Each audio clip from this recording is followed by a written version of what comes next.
जय श्री कृष्ण। नमस्कार। श्रीमद् भगवद गीता के अध्ययन की श्रृंखला में 9वें अध्याय राज विद्या राजगुह्य योग के आज के सत्र में सभी साध्यायियों का स्वागत एवं अभिवादन ओंकार के नाद के साथ प्रार्थना करेंगे।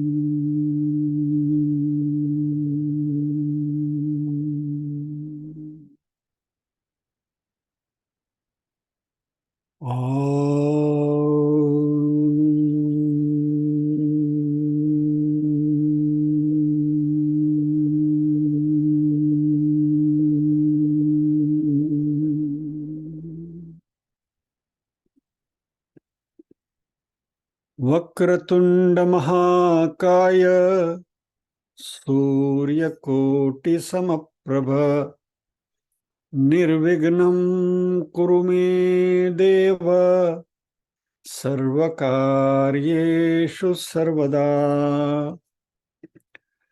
या कुन्देन्दु तुषारहार धवला या शुभ्रवस्त्रावृता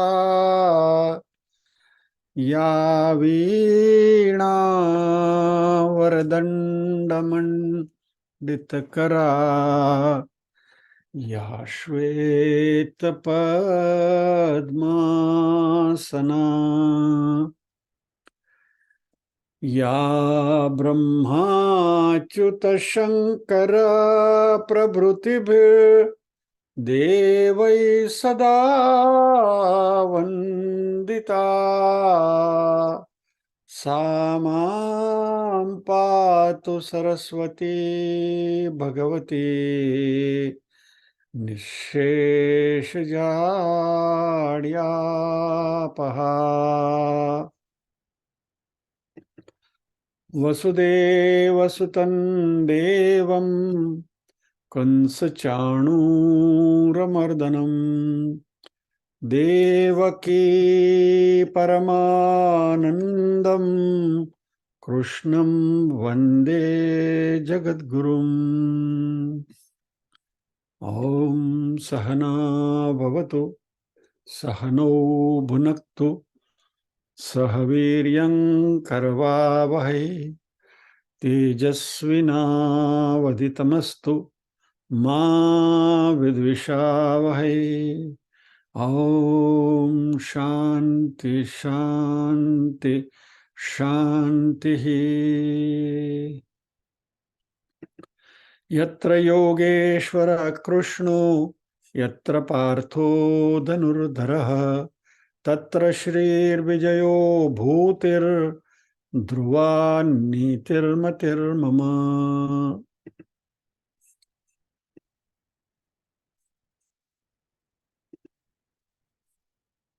नीरूबेन से प्रार्थना करेंगे कि पारायण करेंगे 12 श्लोक 1 से 12। नीरूबेन।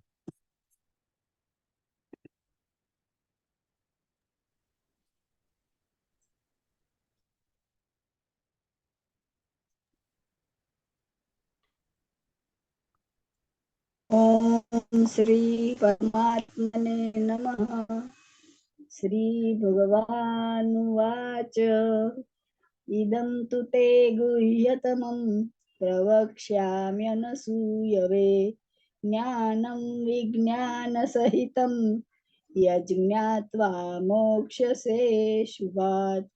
राजविद्या राजगुह्यं पवित्रमिदमुत्तमम् प्रत्यक्षावगमं धर्म्यं सुसुखं कर्तुमव्ययम्। अश्रद्धधानः पुरुषा धर्मस्यास्य परन्तप अप्राप्य मां निवर्तन्ते मृत्यु संसार वर्त्मनि मया ततमिदं सर्वं जगदव्यक्तमूर्तिना मत्स्थानि सर्वभूतानि न चाहं तेष्वस्थितः न च मत्स्थानि भूतानि पश्य मे योगमैश्वरम् भूतभृन्न च भूतस्थो ममात्मा भूतभावनः यथाकाशस्थितो नित्यं वायुः सर्वत्र गो महान् तथा सर्वाणि भूतानि मत्स्थानीत्युपधारय सर्वभूतानि कौन्तेय प्रकृतिं यान्ति मामिकाम् कल्पक्षये पुनस्तानि कल्पादौ विसृजाम्यहम् प्रकृतिं स्वामवष्टभ्य विसृजामि पुनः पुनः भूतग्राममिमं कृत्स्नमवशं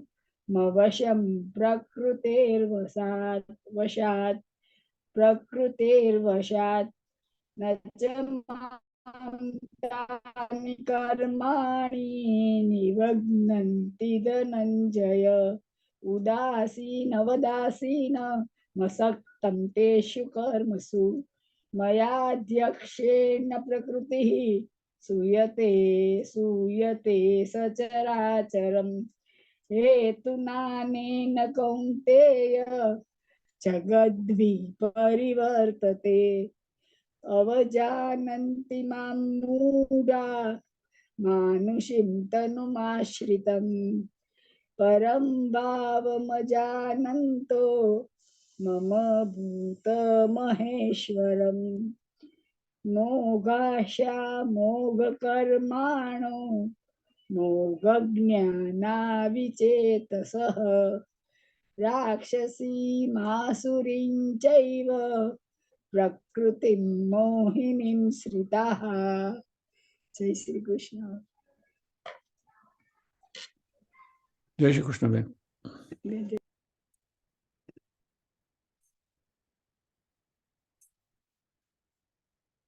मोघाशा मोघ कर्माणो मोघ ज्ञाना विचेतसः राक्षसीम आसुरीम चैव प्रकृतिम मोहिनीम श्रिताः।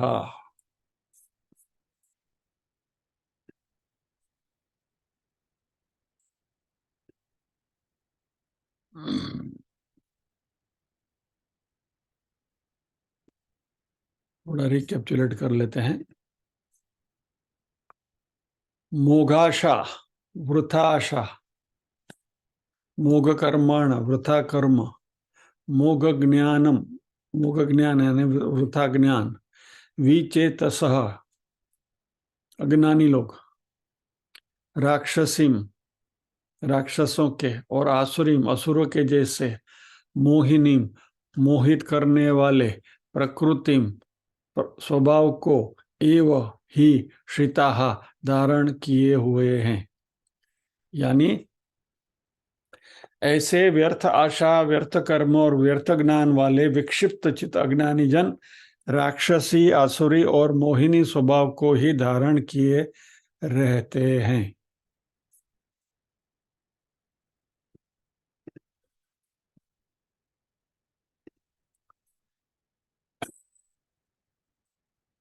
अभी हम बात कर रहे थे मोगाशा मोग कर्मणा की, और हमारी जो चर्चा चल रही थी वो ये थी कि संसार में दुखों का, तकलीफों का जो प्रॉब्लम है उसकी डायग्नोसिस क्या है। तो उसको हमने डायग्नोस किया तो जो इंटेलिजेंट व्यक्ति है, जो समझदार व्यक्ति है, उसके लिए शास्त्रों ने उसका डायग्नोसिस बताया है, उसका निदान बताया है, और वो ये है कि हमें भौतिकता या तो जगत के ऊपर हमारी जो निर्भरता है उसको पहले परमात्मा के ऊपर ले जाना है और फिर स्वात्मा के ऊपर ले जाना है, यानी from world dependence to God dependence to self dependence.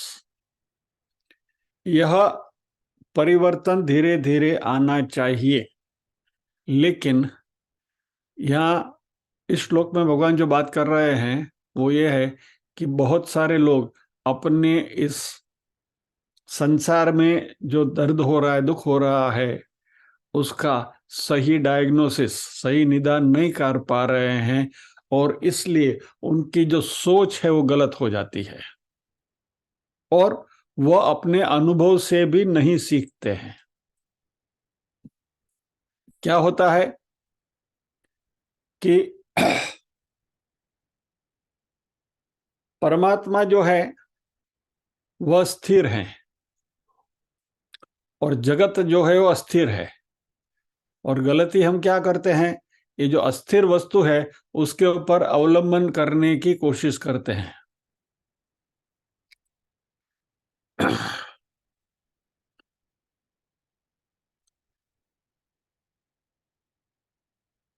मान लीजिए कि आप रेलवे स्टेशन पर खड़े हैं, आप हमारा रोज बरोज का जो एक्सपीरियंस है उसी की बात करते हैं। चर्चगेट स्टेशन पर आप खड़े हैं और बोरीवली फास्ट लगी है या तो विरार फास्ट लगी है, और आपको जैसे ही गाड़ी आती है तो चलती गाड़ी में आपको दौड़ के उसमें चढ़ना है, और वो गाड़ी में चढ़ने के समय पर आपका थोड़ा बैलेंस हिल गया तो आपके पास दो पर्याय है, या तो बाजू में जो व्यक्ति खड़ा है उसको आप पकड़ लीजिए ताकि आप स्थिर हो जाओ, या तो जो चलती गाड़ी है उसका अवलंबन कर लीजिए। तो क्या होगा, तो जो स्थिर व्यक्ति खड़ा है उसके ऊपर अवलंबन करोगे तो अपने आप को संभाल लोगे, लेकिन वो करने के बजाय वो चलती गाड़ी के ऊपर यदि आपने हाथ रख दिया तो क्या होगा, गाड़ी आपको खींच के गिरा देगी, यानी गिरना निश्चित है।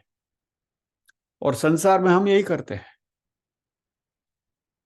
परमात्मा स्थिर है तो परमात्मा के ऊपर अवलंबन करने के बजाय हम संसार के ऊपर अपना अवलंबन करने जाते हैं, और संसार में तो सब कुछ सरकता रहता है, संसरति थी संसार, बार बार हम कहते हैं। तो यहां तो कुछ स्थिर है ही नहीं, तो अस्थिर वस्तु के ऊपर आप हमारा अवलंबन करने जाएंगे तो हम डेफिनेटली गिरने वाले हैं। लेकिन यहाँ जो मोगाशा मोग कर्माणा की जो बात भगवान कर रहे हैं, वैसे लोग इस बात को जानते नहीं हैं, इसलिए अपना अवलंबन ज्यादा से ज्यादा संसार पर टिकाने की कोशिश करते हैं और अपने अनुभव से सीखते नहीं है।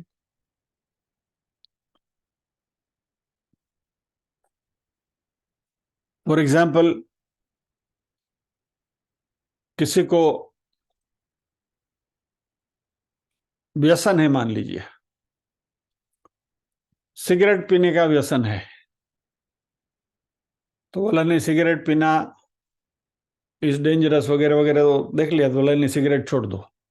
पान चबाना शुरू किया, गुटखा खाना शुरू किया, तो एक अवलंबन छोड़ा, दूसरा अवलंबन पकड़ा,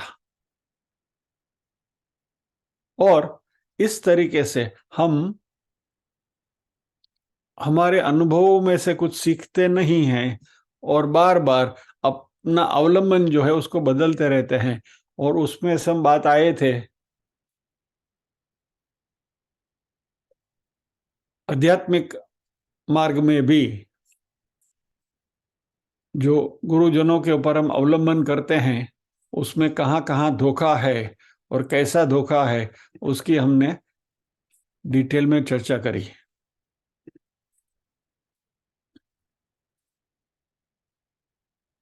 तो यहाँ हमारे जो मनुष्य के प्रयत्न है वह कैसे होते हैं, उसके तीन उसके तीन चरण हैं। हम कुछ भी करने की कोशिश करते हैं, हमारे जो भी प्रयत्न है उसमें पहला स्टेप है जानती, जानकारी, नॉलेज। फिर इच्छति, डिजायर। और फिर यतते, यानी प्रयत्न करना। कोई भी कार्य हमें करना है तो पहले उसके बारे में जानकारी होनी जरूरी है।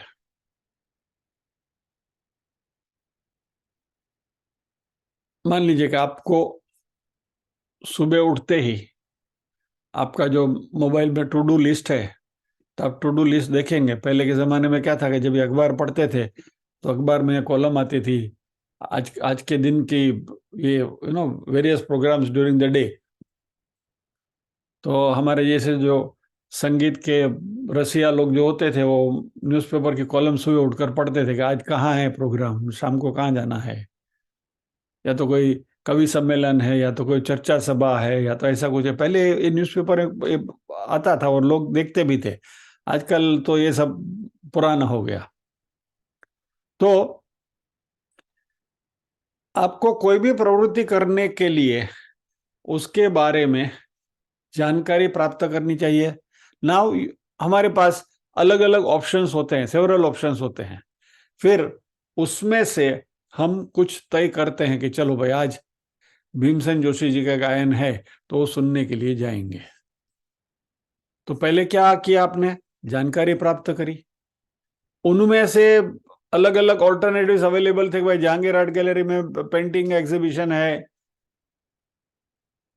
फिर और कुछ एक्टिविटी है। तो 3 4 5 एक्टिविटीज आपने देखी, उसमें देखा चलो अभी भीमसेन जी का गायन सुनने के लिए जाएंगे। तो क्या किया आपने, you chose a particular goal, आपने एक पर्टिकुलर एक्टिविटी को पसंद किया। अभी जानकारी प्राप्त करने के बाद यह भीमसेन जोशी का गायन सुनने की मन में इच्छा हुई, तो दूसरा स्टेप क्या है, इच्छा, डिजायर। सो पहले नॉलेज, देन डिजायर।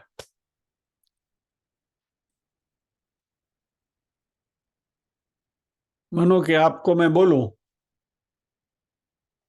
कि आज बगड़म बगड़म सुनने का कार्यक्रम है, तो आपको ये बगड़म बगड़म क्या भला है, अभी उसके बारे में पता ही नहीं है, तो you you you can not think on it, you can not decide, it is something unknown. यानी किसी भी वस्तु की यदि हमें एक्टिविटी की चॉइस करनी है, उसका चयन करना है, तो हमें पता तो होना चाहिए कि वह क्या है। तो पहले उसके बारे में जानकारी जरूरी है, फिर बाद में इच्छा निर्माण होती है क्या। और इच्छा निर्माण होने के बाद वह उस प्रवृत्ति में हम लगते हैं। तो क्या होता है, ज्ञान शक्ति से इच्छा शक्ति से क्रिया शक्ति, ये सिलसिला चलता ही रहता है जीवन भर।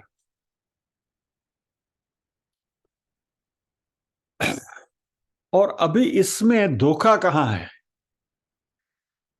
ज्ञान शक्ति के लेवल के ऊपर ही धोखा है।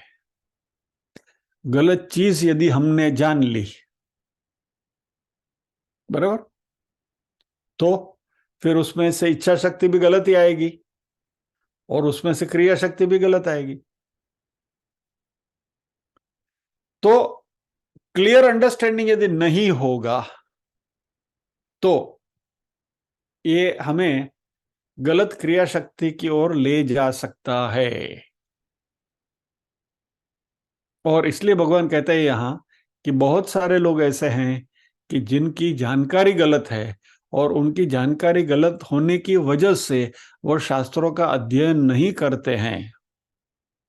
और इसलिए हमारे जीवन में प्रगति के लिए शास्त्रों का अध्ययन करना निहायत ही जरूरी है। चलो इसका एक प्रैक्टिकल एग्जांपल लेते हैं। This is a mini sequel of yesterday's discussion. फिल्मों में जब भी एक एक फिल्म आती है, मान लीजिए कि गोलमाल आई, तो गोलमाल नंबर 1, फिर गोलमाल नंबर 2, ऐसा आता है, तो उसको सीक्वल बोलते हैं, एक के बाद दूसरा वो वही वही टाइटल से आता है। तो तो आज हमारा कल का जो था डिस्कशन, उसका एक मिनी सीक्वल में आप ले जाता हूं।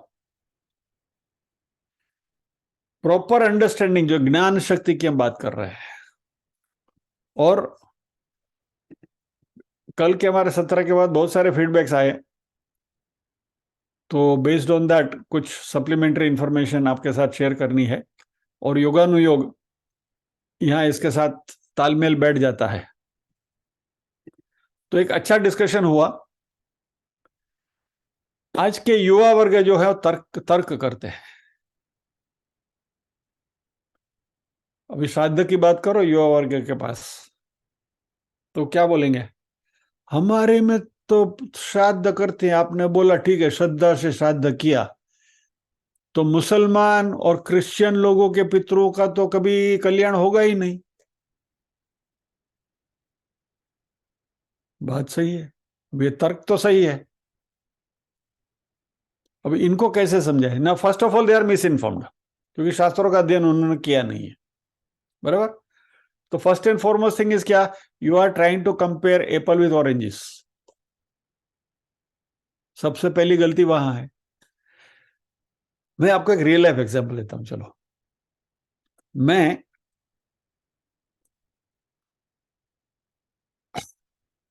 रिलायंस अनिल अंबानी ग्रुप का एक बहुत बड़ा क्लेम था, वो कर रहा था, और ये सत्य घटना है। तो वहां डिस्कशन वगैरह होता था सीनियर लोगों के साथ, ये है वो है, फिर तो क्या 2 4 5 6 बार हम मिलते हैं, फिर बार बार मिलना होता है, साथ में बैठते हैं, खाते हैं पीटते हैं, उठते हैं बैठते हैं, तो बहुत सारी अलग और भी चर्चाएं होती है काम के अलावा। तो एक सीनियर मैनेजर ने कहा कि भाई हमारे यहाँ तो रात को 11 बजे के बाद मीटिंग शुरू होती है, और मजा क्या आता है कि नाम मैं बदल रहा हूं for sake of concealing the identity. कोई वैदीश्वरन करके कोई लड़का अकेला रहता है, बैचलर है, वो सबको वहां क्वार्टर्स दिए हुए हैं, लेकिन ये बंदा बैचलर है, तो अभी उसको भी क्वार्टर में जाके कुछ करना नहीं, तो ऑफिस में बैठा रहेगा रात को 10 बजे तक, 11 बजे तक। तो मैनेजर क्या है, देखता है कि भाई वो वैदीश्वरन की लाइट 11 बजे तक चालू है, बहुत काम करता है, एक्चुअली बैठे बैठे नोवेल पढ़ता है। और दूसरा हमारा बंदा एक जो विनोद भाई है, वो 7 बजे बैठा है, निकलने की तैयारी कर रहा है, और घर से उनकी बीवी का फोन आता है, अरे हजी निकळ्या નથી, હું કરોસ? અમારે આંડલામાં હાથ નાખીને ક્યાં સુધી બેહી રહેવાનું? तो विनोद भाई बेचारा 7 बजे निकल जाता है। तो एचआर मैनेजर क्या देखते हैं कि वैदीश्वरन 11 बजे तक बैठते हैं, और विनोद भाई तो 7 बजे निकल जाता है, तो that fellow is doing more work. और ये अच्छा, ये उनका कल्चर था। तो उनके जो डायरेक्टर्स, सीनियर मैनेजर्स वगैरह क्या है, घर जाते थे, खा पी के, दारू वारू पी के, जो भी करना है करके रात को 11 बजे आते थे, फिर मीटिंग कंडक्ट करते थे। अब ये रिलायंस का कल्चर था। फिर मैंने ये आई थिंक इन्फोसिस में नारायण मूर्ति को सुना था, या तो टाटा में रतन टाटा को सुना था, I don't remember now, one of them, शायद रतन टाटा ने कहा था कि ऑफिस में उसके मुकर्रर टाइम से बैठना गुनाह है। 6 बजे ऑफिस बंद करने का टाइम है, तो 6 बजे आपको ऑफिस से निकल जाना चाहिए। If you sit longer you are inefficient. 6 बजे ऑफिस का टाइम है, घर बंद करके चले जाओ, अरे ऑफिस बंद करके घर चले जाओ, बी विथ योर फैमिली। दोनों बड़े कॉरपोरेट हैं, दोनों के कल्चर अलग अलग है, बराबर। अभी मान लीजिए कि टाटा ग्रुप में काम करने वाला लड़का रिलायंस में आ गया, और उसको रात को 11 बजे तक बैठने को बोला मीटिंग के लिए। बोले कि नहीं नहीं, हमारे यहाँ टाटा में तो 6 बजे हम निकल जाते थे। चलेगा? नहीं। तो ये जो हमारे युवा लोग जो ये तर्क करते हैं कि हम सनातनी को श्राद्ध करना है, और ये विधर्मी लोग जो है वो श्राद्ध वगैरह नहीं करते हैं, तो उनके पितरों का क्या होगा, सबकी दुर्गति होती होगी क्या? सबसे पहली बात, if you are in Tata you follow rules and regulations of Tata. If you are in Reliance follow the rules and regulations of Reliance. Reliance में रात को 11 बजे मीटिंग होती है, आपको 11 बजे जाना पड़ेगा. और टाटा में 6 बजे ऑफिस बंद करके घर चले जाना है, तो टाटा में 6 बजे ऑफिस बंद करके घर चले जाओ, फिर आप 7 बजे तक नहीं बैठ सकते. यानी इफ यू आर सनातनी बंदा हैं आप, तो आपको सनातन धर्म के रूल्स एंड रेगुलेशन का पालन करना पड़ेगा. यानी कि इसकी जो रूल बुक है, इसकी जो मैन्युअल है, उस मैन्युअल को आपको फॉलो करना पड़ेगा, because you are in that stream. फिर अभी आप एक का दूसरे के साथ कंपेयर करने बैठो तो कभी जमेगा ही नहीं, दुखी हो जाओगे. तो उसका उपाय क्या है कि हाँ भाई, हमने एक बार एक्सेप्ट कर लिया कि हम सनातनी हैं, तो हम सनातनी स्क्रिप्चर्स जो है, हमारे जो शास्त्र है, उन शास्त्रों का अध्ययन करें और उनको सीखने की कोशिश करें. Point number 1. बराबर, ये बात समझ में आई?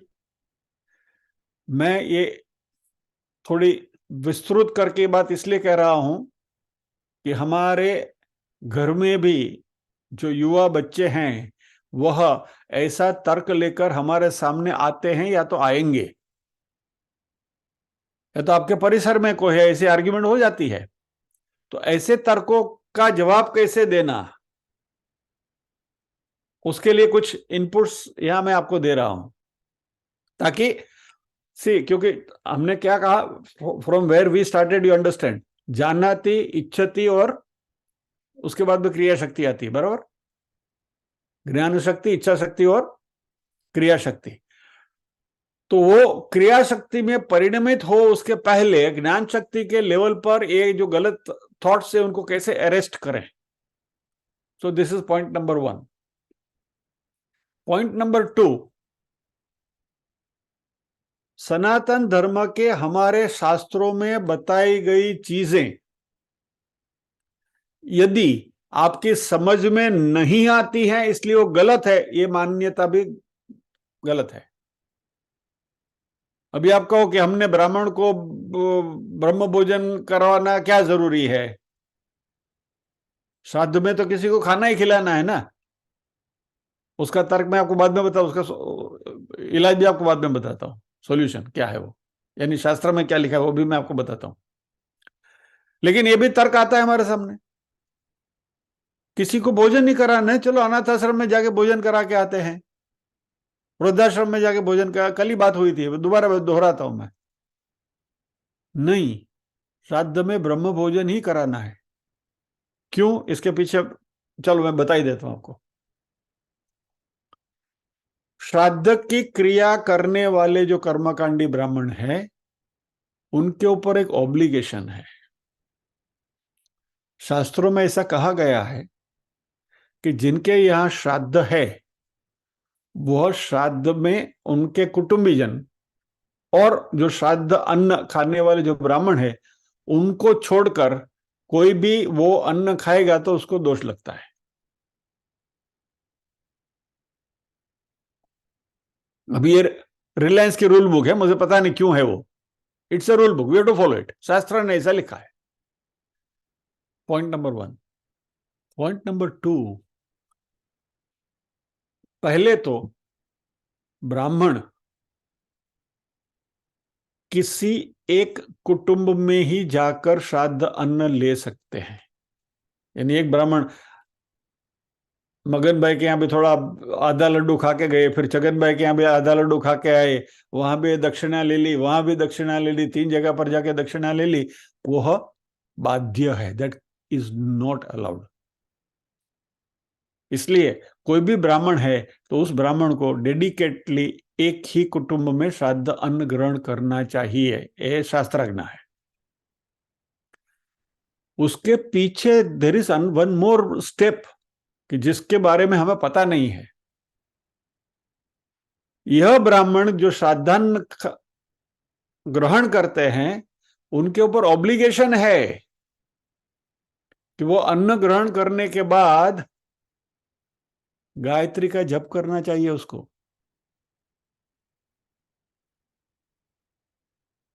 और तो ही ये श्राद्ध की विधि पूरी होती है। अब ये ब्राह्मण गायत्री का जप नहीं करेगा तो उसको दोष लगता है। अभी कर्मकांडी ब्राह्मण है तो उसको पता तो होगा ही, तो डेफिनेटली श्राद्ध अन्न ग्रहण करेगा तो गायत्री जप कर लेगा। और बाकी जैसे लेबगु लोग जो है वो खाली प्रोसीजर के लिए जाके खा लेते हैं, वो बात अलग है, उसकी हम बात नहीं कर रहे हैं। बट जो शास्त्र को जानकार जो ब्राह्मण है उनके ऊपर शास्त्रों ने एक ऑब्लिगेशन लगाया है कि श्राद्धान्न ग्रहण करने के बाद गायत्री मंत्र जप करना चाहिए, तो ही आपकी श्राद्ध की विधि पूरी होती है, पितरों की तृप्ति तब होती है। अभी आपने अनाथाश्रम में जाके या वृद्धाश्रम में जाके भोजन करवाए तो वहां कौन गायत्री मंत्र करेगा? कहने का मकसद क्या है कि आपकी श्राद्ध की विधि पूरी नहीं हुई। अभी यहां तर्क करोगे इसकी प्रूफ क्या है? इसकी कोई प्रूफ नहीं है। शास्त्र में लिखा है, you are working in Reliance, this is the rule book, you have to follow it, period. तो ये बात अच्छी तरह से समझ के चले, क्योंकि ये जो गलत ज्ञान है ना, मोगाशा मोग कर्मणा, इंफॉर्मेशन के लेवल पे यदि आप गलती कर बैठे हैं तो आपके आगे के एक्शन गलत ही होंगे। तो किसी ने, और अभी हमारे त्योहार अभी बहुत सारे आने वाले हैं, कुछ आके गए, कुछ आने वाले भी हैं। क्या अभी श्रावण महीने में फॉर एग्जाम्पल शिव जी के ऊपर इतना दूध चढ़ा के बजे गरीबों को बांट दिया तो उनका कल्याण होगा। भाई वो अलग है, ये अलग है, ये शास्त्र अलग है, ये शास्त्र। तुम शिव जी के ऊपर एक लोटी दूध चढ़ा के फिर बाद में 10 लीटर दूध गरीबों में बांटो ने, उसको कौन मना कर रहा है? If you want to be philanthropic you be philanthropic, उसके कोई ये नहीं। लेकिन शिव जी के ऊपर दूध मत चढ़ाओ, गरीबों को बांटो, that is nonsense. So let us not try to compare apples with oranges. ये एक चीज है, ये दूसरी चीज है। ये दोनों को अपनी अपनी जगह पर देखना है। यानी ज्ञान शक्ति जिसके बात कर, जहां से शुरुआत होती है हमारे एक्शन की, तो पहला स्टेप है प्रॉपर इंफॉर्मेशन। और प्रॉपर इंफॉर्मेशन के लिए हमें हमारे शास्त्रों के ऊपर निर्भर रहना है। हमारे शास्त्र सही हैं। अभी मान लीजिए कि मुसलमानों में लड़के को बोलते हैं कि भाई पढ़ाई मदरसा में ही करनी चाहिए, that is what is their dictum, बराबर। मदरसा की पढ़ाई सच्ची पढ़ाई है, बाकी सब बेकार है। अभी लड़का मदरसे में पढ़ाई करेगा 10वीं या 12वीं कक्षा तक, और फिर उसको डॉक्टर बनना है, एमबीबीएस बनना है, तो उसका एंट्रेंस एग्जाम में क्या होगा उसका हाल? ढन ढन ढन। अभी वो एमबीबीएस नहीं बन सकेगा।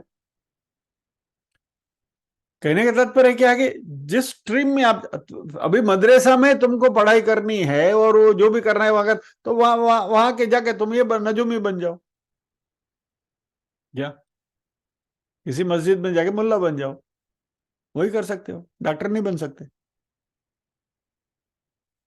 सो यदि आपके पितरों की मुक्ति चाहते हैं, और इसमें सबसे पहले हमने क्या बात शुरू करी थी? श्रद्धया क्रियते तत्श्रद्धम, जो श्रद्धा से किया जाता है वो श्राद्ध है। यानी कि हमें ये श्रद्धा है कि हम ये करने से हमारे पितरों की मुक्ति हम चाहते हैं, उनकी खुशहाली चाहते हैं। और ये स्टेप हमने कल बात करी थी कि घर में जीवंत व्यक्ति के साथ पहले तो हमें अच्छा व्यवहार करना है। We have to respect them first. यानी कि पेरेंट्स या तो ग्रैंड पेरेंट्स घर में जिंदा हैं तो पहले उनका ख्याल करो, उनका आदर करो, फिर बाद में पितरों की बात करो। क्या घर में जो जिंदा पेरेंट्स है उसको आप त्रास दो, फिर वो मर जाने के बाद कौवे को खिलाओ, तो कुछ बात बनने वाली नहीं है। So it is a progressive this thing, यानी कि आप, हमारी जो भावना है वो भावना धीरे धीरे उत्कर्ष की ओर जाती है। So this is what we have to learn. ये सारी चीजें हमारे शास्त्र सिखाते हैं, लेकिन हमको शास्त्र तो सीखने नहीं है, खाली तर्क ही करना है। तो बिना शास्त्र सीखे तर्क करोगे तो आपकी जो जानकारी है वो जानकारी गलत हो जाएगी।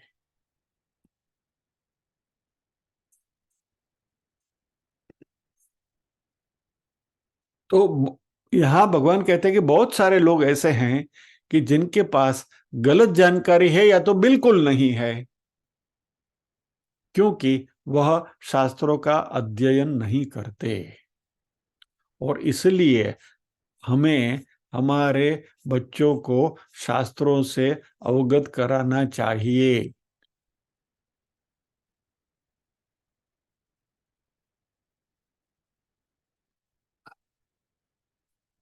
तो पहला स्टेप है जानती, जानती, और फिर इच्छति, और फिर यत्न करना है।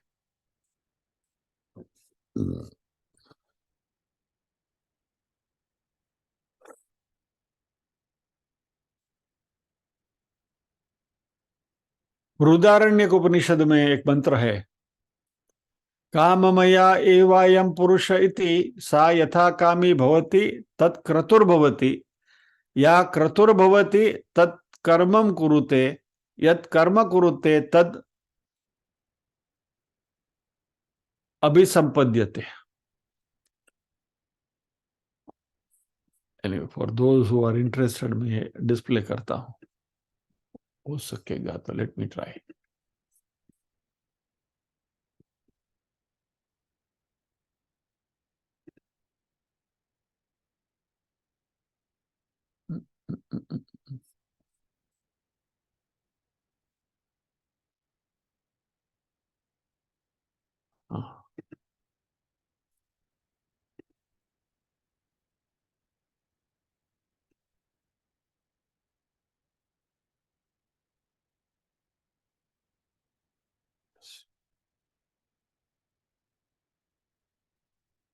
काममय एवायम पुरुष इति स यथा कामो भवति तत् क्रतुर्भवति, यत् क्रतुर्भवति तत् कर्म कुरुते, यत् कर्म कुरुते तद अभिसंपद्यते। ये मंत्र है बृहदारण्यक उपनिषद का। इसका अर्थ क्या है कि आप मन में जो इच्छा करेंगे वह आप बनेंगे, और आपकी जो इच्छा है वही आपके कर्म में कन्वर्ट होगा, और जैसा आपका कर्म होगा वैसा ही आपका प्रारब्ध बनेगा। So eventually, what kind of life you want to lead, it depends कि आप कैसी कामना करते हैं। और ये कामना करने के लिए फर्स्ट स्टेप इज इंफॉर्मेशन, जानती।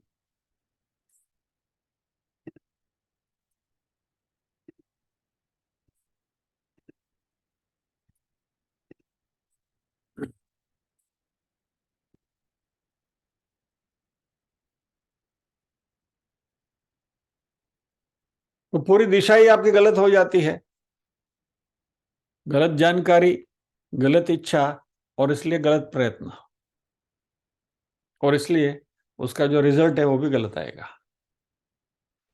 और ऐसे लोगों को भगवान ने यहाँ विचेत सह कहा है कि विचेतस यानी विचेत, जिसकी चेतना विरुद्ध दिशा में चल रही है, यानी कि जिसका विवेक नहीं है, जिनके सत्व गुण को अविवेक ने ओवर पावर कर लिया है।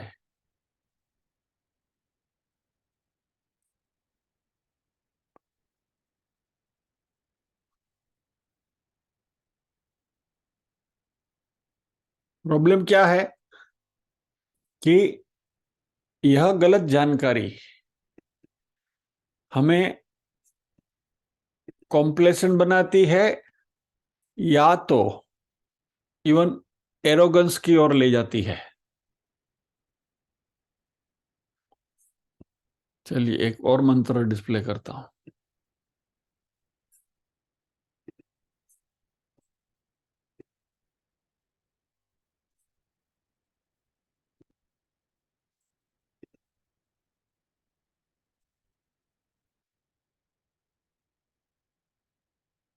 अविद्याया मंतरे वर्तमानाः स्वयं धीराः पंडितम मन्यमानाः जंघन्यमानाः परियन्ति मूढ़ा अंधेनेव नीयमाना यथांधाः।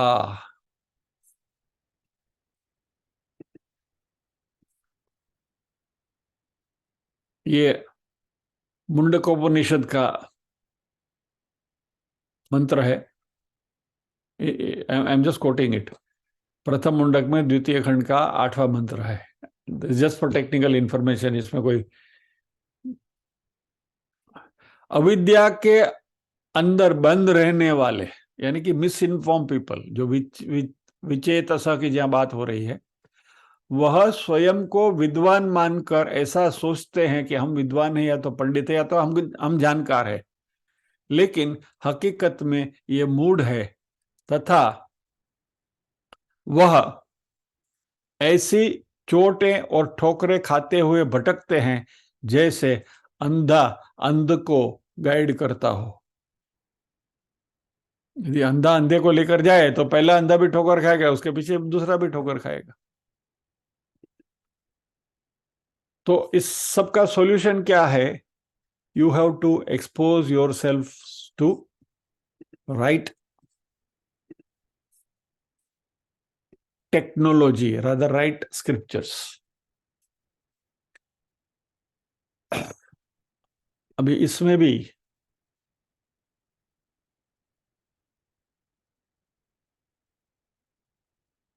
बहुत सारे पंथ, बहुत सारी संस्थाएं, बहुत सारी बड़ी बड़ी दुकानें हैं जो ज्ञान बांटने की का दावा करते हैं और हकीकत में वो ज्ञान नहीं बांटते हैं, अज्ञान बांटते हैं या तो अधूरा ज्ञान बांटते हैं। इसलिए सबसे पहले हमें हमारे बच्चों में विवेक जागृत करना चाहिए, यानी क्या सही है क्या गलत है। और शास्त्रों में बलवत्तर श्रद्धा होनी चाहिए कि भाई हमने सनातनी होने का तय किया है, we want to follow this religion. तो सनातन धर्म के जो स्क्रिप्चर्स हैं उनको हम श्रद्धा के साथ फॉलो करेंगे, क्योंकि ये वितंडावाद ज्यादा हमारे में ही देखने को मिलता है। मान लीजिए क्रिश्चियनिटी की बात करें, इतवार को चर्च में मास में जाना है या नहीं जाना है, you are not allowed to argue, you to go and sit there. फिर वो जो भी बोलेगा वो सुन के आना है, पादरी जो बोलेगा। ऐसे डिसिप्लिन हमारे में नहीं है और इसलिए हमारे बच्चे इधर उधर भटकते हुए अलग अलग प्रकार के तर्क सीख जाते हैं। तो इनको सही मार्ग पर समझदारी के साथ ले आना है और धीरे धीरे ये बात उनके मगज में बैठना शुरू हो जाएगा। दो तीन और कॉरोलरीज आई हैं, श्राद्ध की बात हुई थी तो कर लेते हैं। एक तो चतुर्दशी का श्राद्ध नॉर्मली होता नहीं है इस 15 दिन में, 14 श्राद्ध न हो। यदि किसी के पूर्वजों की मृत्यु पूर्णिमा या चतुर्दशी के दिन हुई, क्योंकि श्राद्ध तो एकम को शुरू होता है और अमावस्या को पूरा हो जाता है, तो पूर्णिमा को किसी की मृत्यु हुई या तो चतुर्दशी का श्राद्ध ये महालय पीरियड में नहीं किया जाता है, तो उसका क्या करें? तो उनका श्राद्ध अमावस्या के दिन किया जा सकता है, जिसको हम सर्वपितृ अमावस्या कहते हैं। सो एक ये प्रश्न आया था कल। दूसरा, श्राद्ध विधिवत करने की अनुकूलता न हो, बिल्कुल प्रतिकूल संयोग हो, और कभी कभी आर्थिक रूप से भी, मान लीजिए कि I am taking an extreme case, कि कोई भिखारी है, अभी वो भीख मांग के अपने जीवन निर्वाह कर रहा है। अभी वो श्राद्ध के सामग्री कहां से जुटाएगा और श्राद्ध कैसे करेगा? और ये गरीबी की जो बात जो है, जो मैं करता हूं, साधारण भिखारी की बात नहीं करता हूं। नरसिंह मेहता के केस में ये हुआ था कि नरसिंह मेहता के पिता का श्राद्ध उनके बड़े भाई करते थे, और क्योंकि उनके बड़े भाई थे वो सक्षम थे, और नरसिंह मेहता तो बारी हुंडी सिकारो महाराज रे श्यामला गिरते, उनके पास कोई था ही नहीं, तो श्राद्ध करते नहीं थे। तो एक बार वहां के जो ब्राह्मण थे, उन्होंने, उनके जो ज्ञाति बंधु जो था, ज्ञाति बंधु है ना, ज्यादा खुजली करते हैं, तो उन्होंने एक बार तय किया कि इस टाइम नरसिंह को परेशान करना है। तो बोला नहीं, बड़ा भाई हमेशा श्राद्ध क्यों करे, तुमको भी करना चाहिए। और नरसिंह मेहता के ऊपर ज्ञाति बंधुओं ने जबरदस्ती करी कि तुम पिता का श्राद्ध करो। नरसिंह बोला हाँ करेंगे। अभी नरसिंह तो गए गांव में। ये लंबी कहानी है, मैंने कहूँगा, मोरारी बाबू बहुत अच्छी तरह से इसका वर्णन करते हैं, नरसिंह मेहता श्राद्ध। संक्षेप में आपको बताता हूँ ये पूरी कहानी। अभी नरसिंह के पास तो कुछ था नहीं, तो बोले चलो मैं जाता हूँ गांव में और किसी दुकानदार के पास से कुछ थोड़ा आटा चावल घी वगैरह लेकर आता हूँ, और जो जो भी होगा उससे हम 2-4 ब्राह्मण को बुला के श्राद्ध करेंगे। नरसिंह गए तो दुकानदार थोड़ा भक्त था, तो उसने कहा कि भाई ठीक है मेहता जी, 1-2 भजन सुनाइए और मैं आपको आटा और घी देता हूं। तो नरसिंह मेहता ने भजन गाना शुरू किया, और उसमें हो गए गुल। नानु सरखू गोकुलियों मारे, विठले वैकुंठ की दूरे। सो मेनी नरसिंह मेहता के 2 सारे पद है, बराबर। तो नरसिंह मेहता ने गाना शुरू किया, वो सेठ को भी मजा आ गया, बोला हाँ गाते रहो, मैं देता हूँ घी देता हूँ घी देता हूँ। वो सुनता रहा, नरसिंह मेहता गाते रहे, और यहाँ श्राद्ध का समय हो गया। भगवान स्वयं आए और उन्होंने इतने सारे पकवान बना के पूरी ज्ञाति को भोजन करवाया, भोजन भी करवाया, लाणी भी आपी, बधु कर्यु, बधा ब्राह्मणों को खुश किया, और सब डकार खाते खाते घर गए। नरसिंह मेहता फिर 4 बजे आते हैं,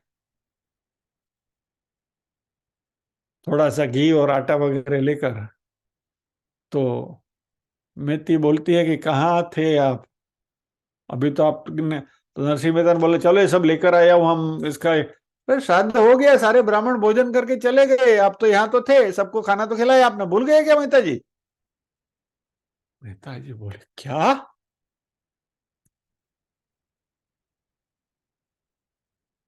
स्वयं कृष्ण आकर नेताजी के पिता का श्राद्ध करके गए थे। वेल, तो यदि हमारे पास ऐसी आर्थिक रीत से भी यदि हम सक्षम नहीं है, या तो कोई संजोगवशात भी हम नहीं कर सकते हैं, तो उसकी भी विधि शास्त्रों ने बताई गई है। न मे अस्ति वित्तम न धनम न चान्यत श्राद्धोपयोगी स्वपितृन तोस्मि तृप्तयन्तु भक्त्या पितरो मय्येते मुझौ कृतो वर्त्मनि मारुतस्य। मेरे पास द्रव्य नहीं है, धन नहीं है, और कोई वस्तुएं भी नहीं है, मैं मन से अपने पितरों को नमस्कार करता हूं और मेरी इस भक्ति से, मेरी श्रद्धा से मेरे पितृ संतुष्ट हो, ऐसी दक्षिण दिशा के ऊपर, दक्षिण दिशा के सामने मुख करके यदि आपने अंजलि भी दी तो भी पितृ तृप्त होते हैं।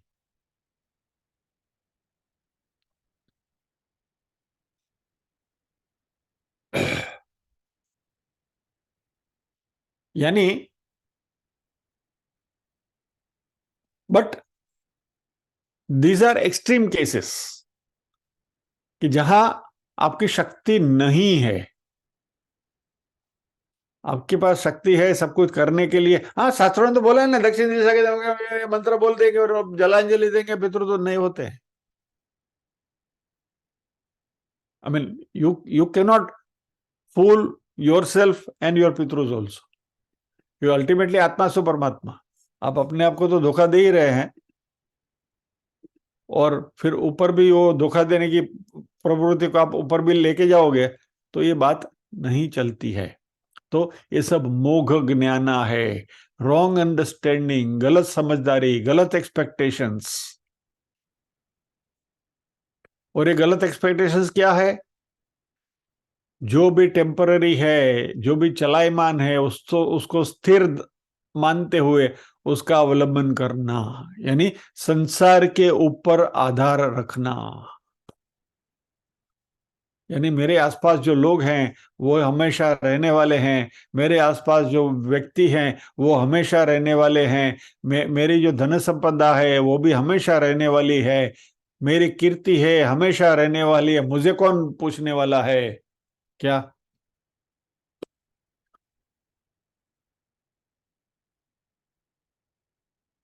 माँ कुरु धन माँ कुरु धन जन यौवन गर्वम हरति निमेषात् काल सर्वम मायामयमिदमखिलं हित्वा ब्रह्म पदम त्वं प्रविशद विदित्वा भज गोविंदम भज गोविंदम भज गोविंदम मूढ़मते। भज गोविंदम का 11वां मंत्र। अपने धन जन और यौवन पर घमंड मत करो, काल इन्हें पल में छीन लेता है, और इस माया को छोड़कर इस ज्ञान से ब्रह्म पद में प्रवेश करो। ऐसा शंकराचार्य जी भज गोविंदम में कहते हैं। सो ये जो मोघ ज्ञाना, मोघाशा मोघ कर्मणा मोघ ज्ञाना, गलत जगह पर अपने आप को अवलंबित करते हुए चलते हैं।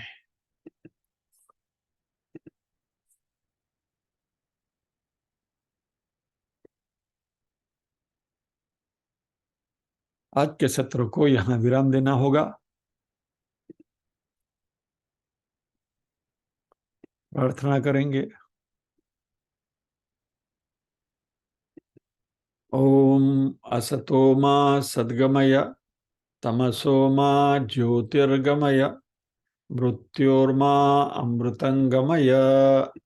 सर्वेषां स्वस्तिर्भवतु, सर्वेषां शांतिर्भवतु, सर्वेषां मंगलं भवतु, सर्वेषां पूर्णं भवतु। लोका समस्ताः सुखिनो भवन्तु, लोका समस्ताः सुखिनो भवन्तु। नाहं कर्ता हरिः कर्ता, हरिः कर्ता हि केवलम्। ओम शांति शांति शांति। सभी के हृदय कोण में विराजमान परम कृपालु परमात्मा को वंदन करते हुए आज के सत्र को विराम देते हैं। अगले शनिवार फिर मिलेंगे इसी श्लोक के साथ। जय श्री कृष्ण।